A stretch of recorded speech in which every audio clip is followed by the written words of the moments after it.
Hello students, let's see this question. In this question we have given in figure if AB is parallel to CD and CD is parallel to EF, then we have to find the angle ACE. It means we have to find this angle. So how we can find this? See, बेटा हमें given है कि ये जो दोनों lines हैं ये parallel हैं, ठीक है। हमें ये वाला एंगल फाइंड करना है। तो हम क्या कर सकते हैं, हमें पता है अगर ए बी पैरेलल है सी डी के, ठीक है, एंड हमें गिवन है सी डी पैरेलल है ई एफ के, ठीक है। तो ये तीनों पैरेलल हो गई। अगर ए बी पैरेलल है सी डी के तो ये वाला एंगल जो होगा, अगर मैं बात करूं एंगल बी ए सी इक्वल होगा ए सी डी के इस वाले एंगल के, क्योंकि ये क्या हो जाएंगे ऑल्टरनेट इंटीरियर एंगल्स।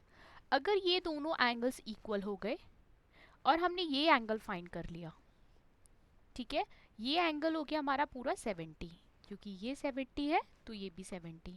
अगर हम ये एंगल फाइंड कर लेते हैं तो हम 70 में से इस एंगल को सब्ट्रैक्ट कर देंगे, हमें ये एंगल मिल जाएगा, ठीक है। तो सबसे पहले हम इस एंगल को फाइंड करेंगे। कैसे फाइंड करेंगे देखते हैं। हमें गिवन है C D is parallel to E F.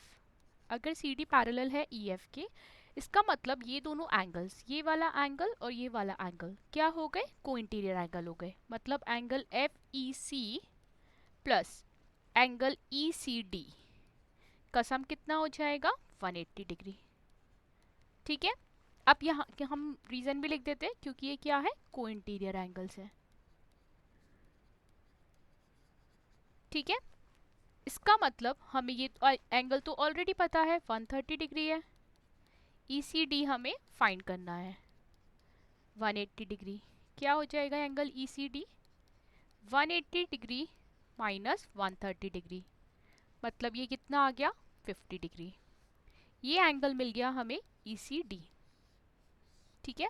अब हमें ये एंगल तो ऑलरेडी पता है, ये कितना था 70 डिग्री। इसमें से ये वाला एंगल 50 है, तो एंगल ए सी ई कितना हो जाएगा 70 माइनस 50 मतलब 20 डिग्री, ठीक है। लिख लेते हैं इसको एक बार। As A B is parallel to C D, इसका मतलब क्या हो गया angle P A C is equal to angle A C D, क्योंकि ये क्या है ऑल्टरनेट एंगल्स है, ऑल्टरनेट एंगल्स, ठीक है। अब यहाँ से हम क्या बोल सकते हैं, अब हमें पता है ये पूरा एंगल कितना हो गया 70 डिग्री, क्योंकि बी ए सी कितना है 70, और ए सी डी है क्या बेटा angle A C E plus angle E C D का सम ही है 70 डिग्री। इसमें से हमें ए सी ई फाइंड करना है।